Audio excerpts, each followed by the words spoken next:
Hi, thanks for coming and watching my video.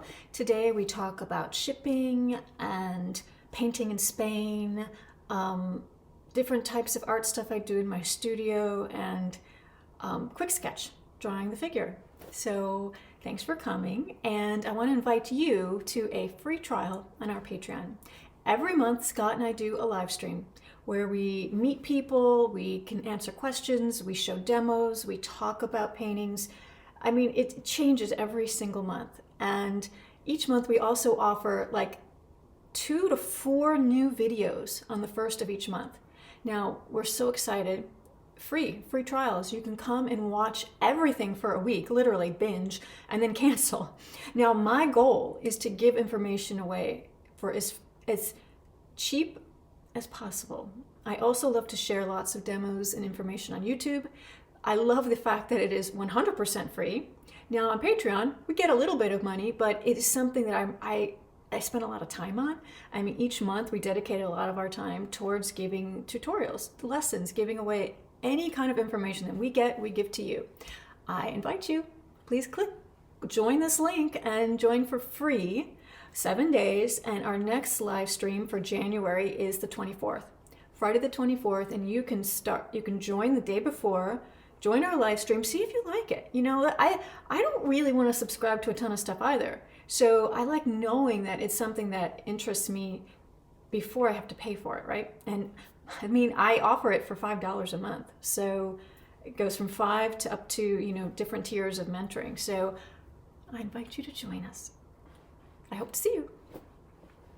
I found 3 different types of pads in some of these shelves. And I've been using like the Reeves paper or watercolor boards for a while now.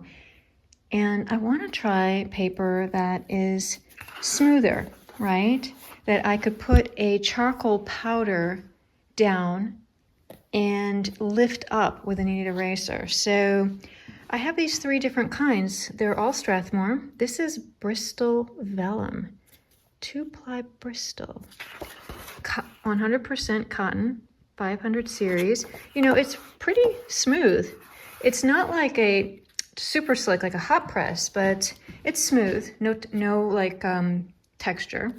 And then this 400 series, heavyweight for dry media. Okay, let's see what this feels like. And then this watercolor, 400 series. Now the watercolor paper does have just the tiniest bit, but it's still pretty smooth. And I can tell I've already tried like testing. So what I'm gonna do is I just took some General's charcoal, the powdered stuff. I just put it in a little, plastic Tupperware, and I'm only gonna use paper towel or a big fan brush to kind of put some, because I want it to stick to but I don't want to impregnate it. So I'm not going to use like acetone or water to put it in the paper. I'm going to see how easy it is to lift up with a kneaded eraser. I just used Viva paper towel, and I just put the paper towel in there like a brush and just sort of put some in the corner. Now they all lifted up very well, with a kneaded eraser, just cleaning it and wiping it out.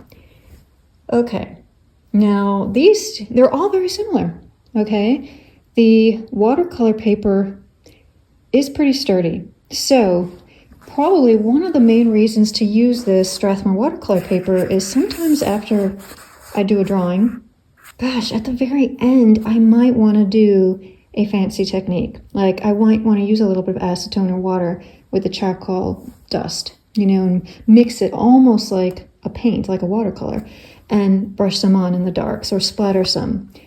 You shouldn't do it with this type of stuff. Papers will buckle. I have done things in the past and really ruined them. I do think that this smaller pad, even though it feels so similar to this, the one thing I am going to say about this Bristol Vellum is that it is heavier. It really is. And to be honest, I enjoy working on paper that is heavy because, gosh, as artists, transporting it, I don't know, like there's just, they can get dented so easily. Oh, so I'm gonna, that's actually small. So, sometimes I debate, like, do I want to do something small and not be ambitious? Do I want to do something that's a little bigger? Will I think I want to use acetone and water later? Oh my God. Good golly. I might just try a smaller. I haven't been doing small drawings recently, so maybe I'll try that, because I'm also thinking I might do an oil painting of this afterwards. So maybe if I do it small, that will be a good thing as just a tester to find out the values and, what design I want to do. I'm going to work on an older painting that I started months ago. And, sometimes I try and keep the paints that I used for paintings together, and then sometimes I forget to do that. And I talk a lot about different browns and different reds, and so brands themselves will have a variety, right? And I just happen to have this Rembrandt Venetian red, and I happen to have this Terra Rosa Vasari. And when you have them right out of the tube, it's so incredibly difficult to know exactly what their temperature is. So you have to add white to it. Now, we can see there is a true difference. There is a warmer for the Terra Rosa and a cooler for the Venetian red. Now, if you were to just be using Vasari and you use a Venetian red and Terra Rosa, you might get a different outcome. In the past, I used to think that these two were almost interchangeable, but as you can see, they aren't.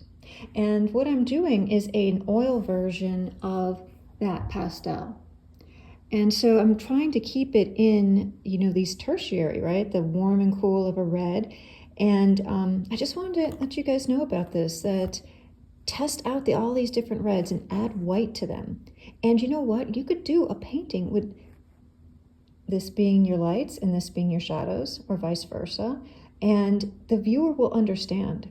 So even the slight change will actually make a beautiful harmony painting. We just got snow this afternoon. We did not get any snow last year. In fact, I'm not even sure if we got snow for 2 years. It's really fluffy and very dry, and we'll probably be gone by tomorrow.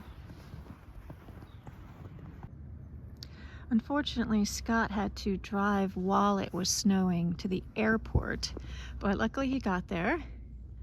And we'll just enjoy the fluffiness and then be happy when the roads get clear. I wanted to show you some close-ups of the painting and tell you what he painted on. So this is a watercolor board, number 115, hot pressed. So I know Scott started on one of those acrylic, abstractions that he did. And then let's just turn this around. So this is a 30 by 20.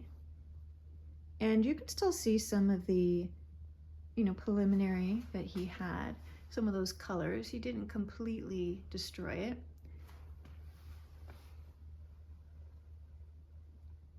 So yeah, I think pretty much he might have done a tiny bit, but I don't think he did much to this painting once they stopped the model session. And I think it's very interesting, how he placed the face, right? Just a little bit to the right. And he had her look off so that, you almost have this kind of tension. It's like her face is a little bit to the right, but then she's looking off to the left. Not having her dead center. Not even showing like her shirt. So this is a lot of what Scott loves to do. Paintings of no place, no time. It has a contemporary look just because of the colors and the kind of the technique, but yeah, this could be done anywhere. Meaning that she could live anywhere, right? Any country, any time period. Hope you enjoyed this. I think it's really fascinating to watch and see how truly sculptural it is.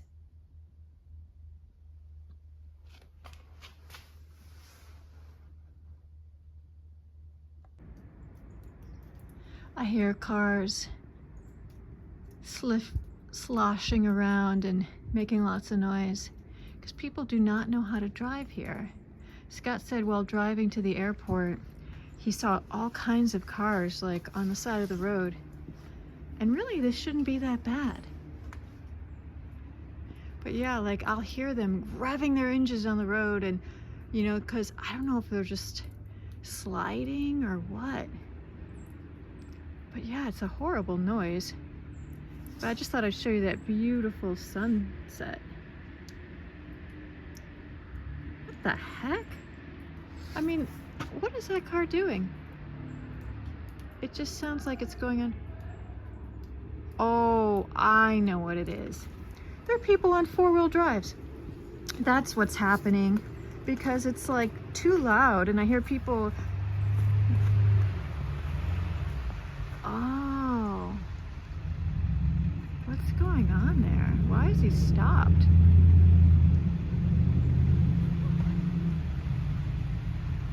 Okay.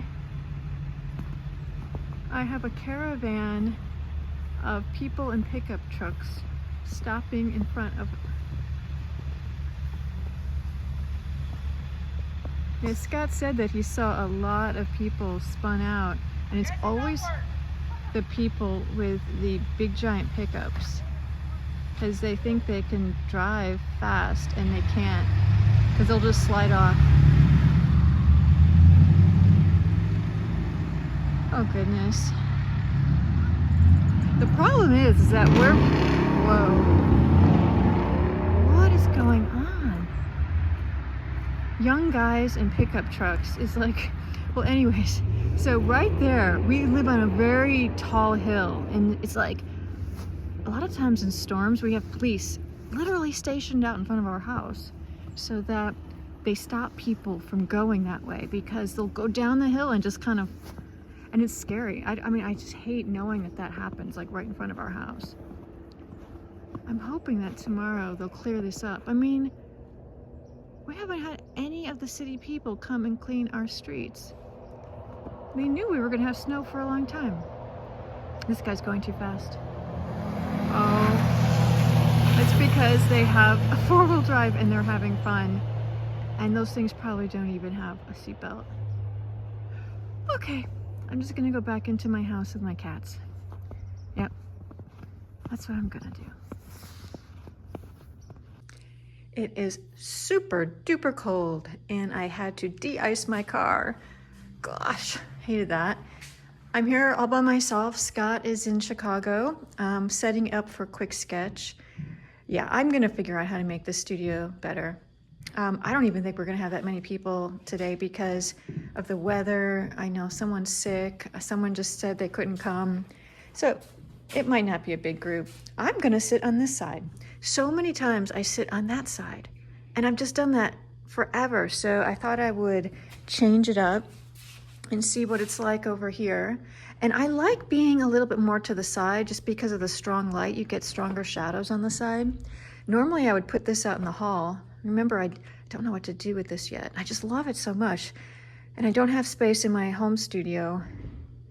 Usually I would just roll it into the hall, but they're completely packed out here because they're fixing up these studios to rent. This is Ron's studio, the man who was the potter. That was where he had the kilns and he owned this building, and yeah, it's sad. You know, he was such a fun guy and super talented guy. And, but no, they have to clear this space out to rent it. And so there are all these shelving that he had for his ceramics. This is the type of stuff that he would do. He would fix old-fashioned stoves up for historic places. He was very well known in the pottery world in North Carolina. Anyways, that's why I didn't roll out that table today. which will be fun, especially since it's a small group today.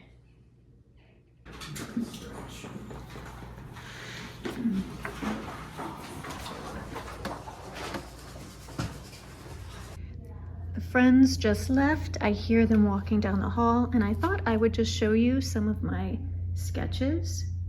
So I worked with a very limited palette, really just a light pink, a middle pink, and then just black around the edges. And this is a pretty small sheet of paper. I mean, I'm gonna say it's like an 8.5 by 11. And these are the other ones I did. Let's see. I feel like when I do these really strong colored ones, it's like, I think it overexposes a little bit, and maybe because of the black paper. Now Madeline Greco is our model, and she's so great. So we ranged from 5 minutes, pretty much, and then 8, and then 10, and then 13. And then we just did, this one was probably like our longest one at the very end, but it was fun. And I used my massage thumper when I was sore. So this is what I did today.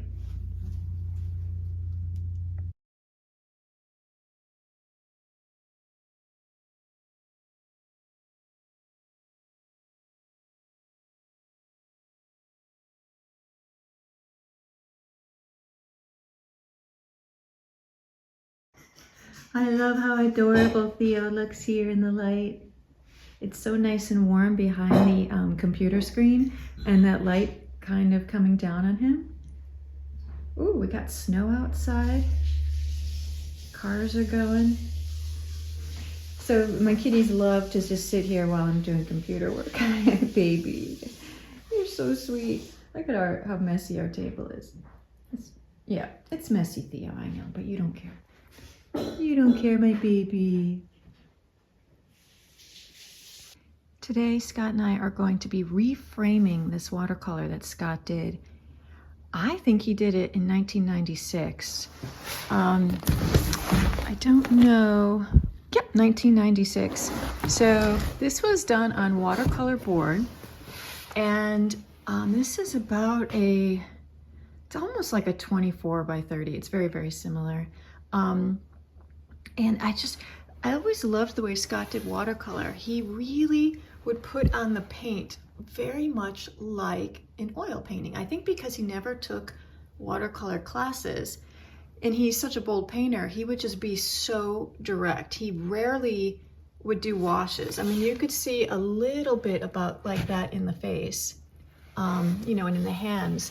But in general, he would just take pure pigment and just put it down. I mean, you can even see like big giant strokes like that, like he would, you know, do an oil painting. So this is of my niece, Erin.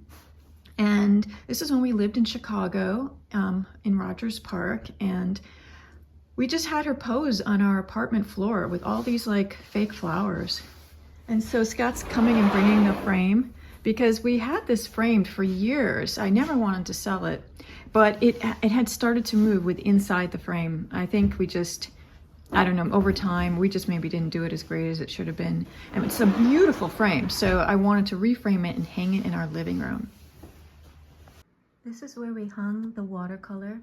So this is where I watch TV a lot, and unfortunately, yeah, no, we framed this so long ago, like I said, in 1996, and it was a pain to try and reframe, because I think we had this frame already, and it was so nice of a frame that we thought we would just put this watercolor in, but it was kind of coming through a little bit. I mean, it was like a centimeter off, and the picture was coming through, and the plexiglass was not perfect. And you can see, look at all these lights.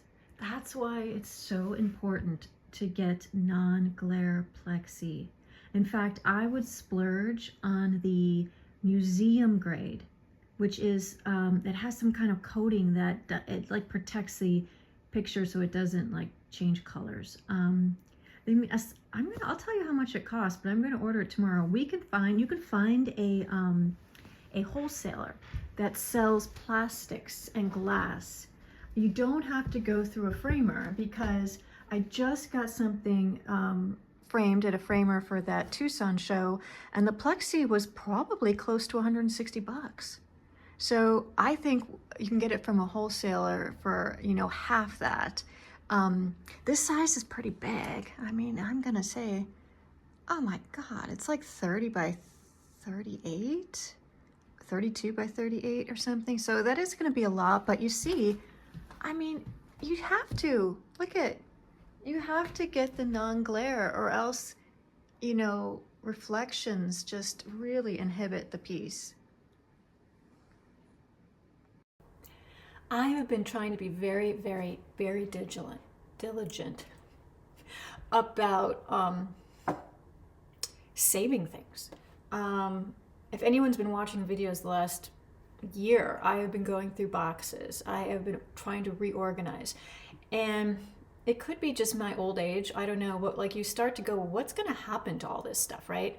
Old photos of us on trips and paintings. I mean, where is this all going to go? So I've actually been, consciously uploading a lot of stuff to a Pinterest page where it just has images of Scott's and my work, maybe some photos of us painting on trips, you know, stuff like that. And I came across an old hard drive because we have, how many hard drives do we literally have over the years? Because we've had to move images from old hard drives to new hard drives. And as the hard drives get better and better and better, we try and, you know, it's easy to let things fall through the cracks. Well, anyway, so I'm looking through old hard drives and finding just stuff like I completely forgot about. So I found this very silly little video that I did. This is before we even were doing stuff like this. Scott and I had went to Granada, Spain, and it really is one of my favorite cities in Spain. It really is. I highly recommend Granada. It's where the Alhambra is, and so there's an overlook. And I probably had like a clunky old video camera and we didn't even have a tripod. So, but I just thought I would show it. You know, it's posterity. You'll see Scott in a beard, and he kind of went through a time when he had like long hair. So he looks different. And, but yeah, a slice of life and just a memory. And so this is a little painting that Scott did in Granada. And we actually happened to, we still had it. So I went and looked in his studio and found it. And I just thought I would show this to you. And I hope you enjoy. So that's what you want to make sure is that you see that recording. And then turn it on. That tells you how much time you have left. Okay.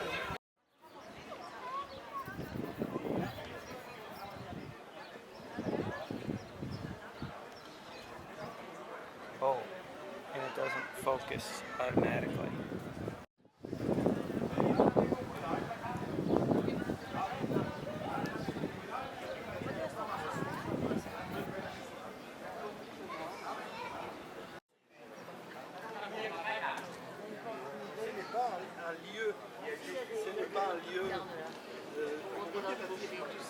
C'est un corps essentiel. Pas une radio. Ça c'est pas les sites monsieur. Ça fut les sites d'un lieu militaire.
My brain feels like it's slowing down.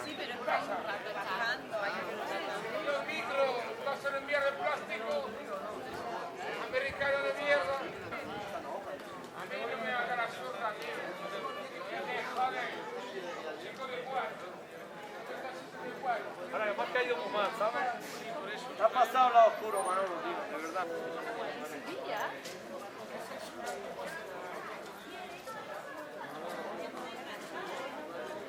Bueno. Laura.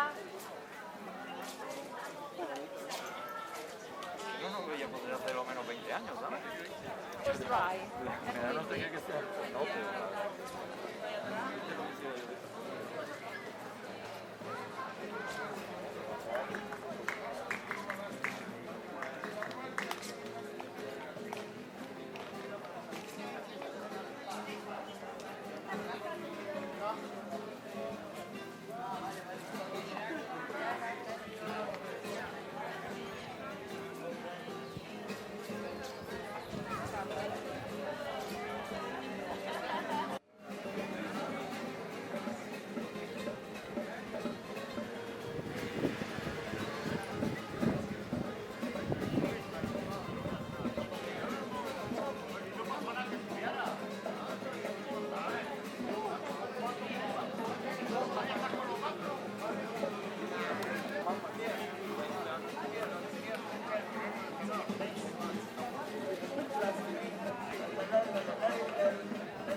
I think I might have to leave this as a sketch.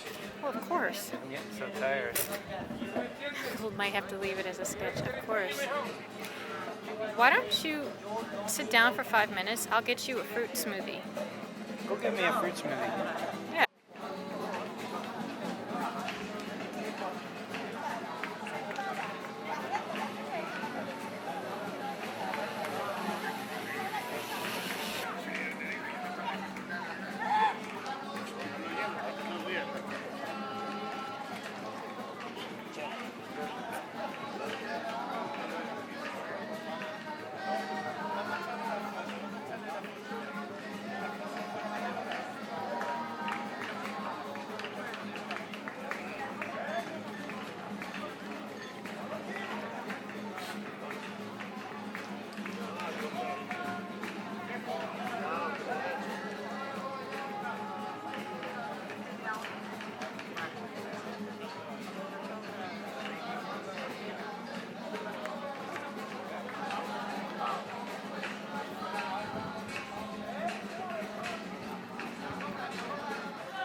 Well, I had remembered that Scott had this painting. This is a 9x12, and I think it's really fun. I remember Scott talking in the video that he was tired, but I think he did an excellent job. And to be honest, I think most of our paintings do come out better when we don't have a lot of time, you know? When we don't overdo it, over smoothen, put too much down. I love being able to see the actual textures of the building. So the solidity underneath, and then just pretty much using that same value and creating texture on top.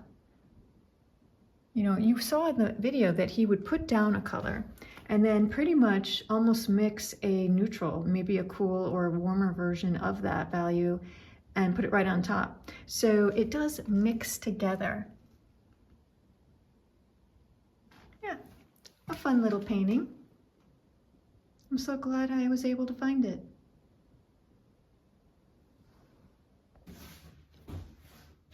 The never-ending saga of shipping. So Scott has been packing up our stuff, and like I showed you in a past video, he's been putting 2 boxes together to just to make it more economical for FedEx. So he has figured out, you said that you figured out a mathematical equation. Well, they have it on the website, FedEx. It's 130, they call it linear feet, which is it's a different way of doing it. So you basically take the length and then you add the height, the width really, twice. So if this is like 30 and this is 20, it would be 30 plus 20 plus 20 and then the depth twice. So plus 6 plus 6. And then whatever that number is, as long as it's lower than 130, it's a regular price. Otherwise, if it's above that, yeah, it's really expensive because it's oversized. So we've just been doing sometimes, like literally, and we use this plastic. This is not actual tape, right? It's that plastic stuff. Do you have it? What this is, Yeah. this is both tape That and plastic so- wrapping stuff that's easy to, it's not sticky and it's easy for them to cut. But we've been doing that to cut down on shipping costs. Yeah. What I do is because when I have 2 or even 3 together, Yeah, the price sometimes is 3. like one of these is probably about like maybe $75, $80. And then if you have 2 of them, I think it only adds about $10 or $15 because you're only making it a little wider. Yeah. So I use this and I wrap it around here. You guys can get that at here. Walmart or anything, like show. It's just like a plastic. And this way the gallery can just It really works. cut this. But Yeah. by itself, it can break too easily. So what I do is I wrap it around here, here, and both sides. So you see how it makes an X. And then I put tape. I just add tape around the outside of this, and that gives it strength. Because during So, yeah. shipping, you don't want anything to Right. they can't come apart. You can just tape it itself, but then the tape is hard to get off and it can Well, tear yeah, out you do and both, everything. yeah. But I do both. These here, this one here is a bigger one with Sue's. So what we did, you can see over here, what I did is You created a hybrid. I had this is like 1x4s, and those are 1x6s. So I put the wood together, and then I wrapped it, I put the cardboard piece, and then I folded them over here. So you did this, I just want to explain. This is a great way to do a hybrid, so it's a lot lighter. Now Scott wrapped it just in case FedEx has an issue with wood. It says that they have an extra charge for crates in wood, but they won't, it doesn't really say, it's really unclear how much it is. So I just put this in cardboard and then I wrapped it. So this bottom part is set, and then I just have another So now it piece of just looks cardboard totally over like a there. regular box. But it makes it quite strong because the sides, Yeah. the corners are usually And then what we get just use this crushed. heavy duty foam or that padding we'll that put comes some with of this that stuff in other, there, yeah. you know, the float boxes. Yeah. But it takes like a full week or more of just packing. Yeah. And I just thought I would show that today we're shipping off. I'm giving this frame to my friend and collector, Ken, I just want to say. Yeah. Yeah, he was so sweet. He bought this a while ago and did it on payments, which is honestly the collectors that I love the most because they love the work. So anyways, so Scott's just going to help me pack this off today. Yep. So we're going to pack this. So he's going to use, this is just a sturdy, piece of gator board or foam This is cord? a scrap piece of foam core. So protect the front and back, and you can wrap it in cardboard, but do that before you put bubble wrap on. And also another good thing is to put it like in some kind of plastic, like a small garbage bag, because this is just an old Amazon box that we're going to use, and if it gets wet, you just don't want it to get wet, right? So just protect your artwork within a plastic bag also. And we're gonna wrap it with the cardboard or this I'm going to scrap. put this on the front, Yeah, and then I'll put some of this on it, and then I'll and this wrap on the it in back. cardboard. And then we'll put bubble wrap, and we'll make sure to protect it with plastic. So just giving you guys tips. But yeah, these things take forever. I mean, this is a huge job and we're not even done. So it's, being an artist is not just creating, and it is a lot of minutia that takes forever.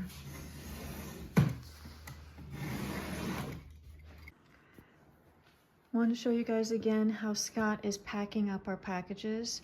These air floats, these are pretty expensive, but there is a box within a box. So in an interesting way, get 2 for 1, because you can use the outer box separately. But anyway, so Scott is packing up 3, and I want you to see, he really, really, really secures them, but he has done the calculations. So he knows that this can be shipped under at certain price before it gets too crazy. And then this is a hybrid. So within here, remember? But he wrapped the cardboard around that wood.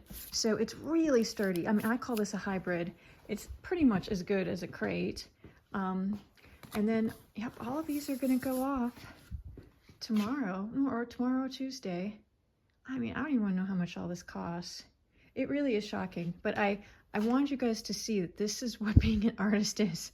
You know, you have so much output of money, and hopefully you sell things, just hopefully, right? It's not a guarantee, and that's a lot of work. Scott went and dropped off those boxes at FedEx this morning. Like, I've shown you on the video before, there's a distribution center that's not far from us, and you can easily go there and drop things off, and they can like fill out the forms for you and stuff. Well, anyways, so Scott brought in the box that I showed you that had the 3 together, and the lady said, "Oh, you're not allowed to have 3 boxes together." And he goes, "Well, I mean, it came that way." And we have to double check if we got those air floats from FedEx or UPS, which makes me a little bit nervous. I was like, Scott. So, just like anything, you guys saw that hybrid box that we made. I mean, you just have to hide things. So in the future, when we're going to put those 3 boxes together, we're just going to wrap them in brown paper. Now, you can get brown paper like at those you could probably get it on Amazon and stuff, but Uniline, United, there's all these companies that sell all kinds of stuff for shipping, companies, packing, and you can get like these big metal rollers where a big giant thing of brown paper, and you can like roll it off, and that's what we put on a lot of our the backs of our drawings too, to make them look nice sometimes. But I sure hope we get there. Because Scott says, "Well, okay, I'll just take it home and I'll repack them." And she says, "No, that's all right this time." And we kind of go, well, I mean, is she going to take responsibility? Probably not. So in the future, we'll know just to put brown paper on top of these 3 boxes. It was okay to have 2 boxes together, but just not 3. Well, I will let you know in the next video if my paintings arrive safely.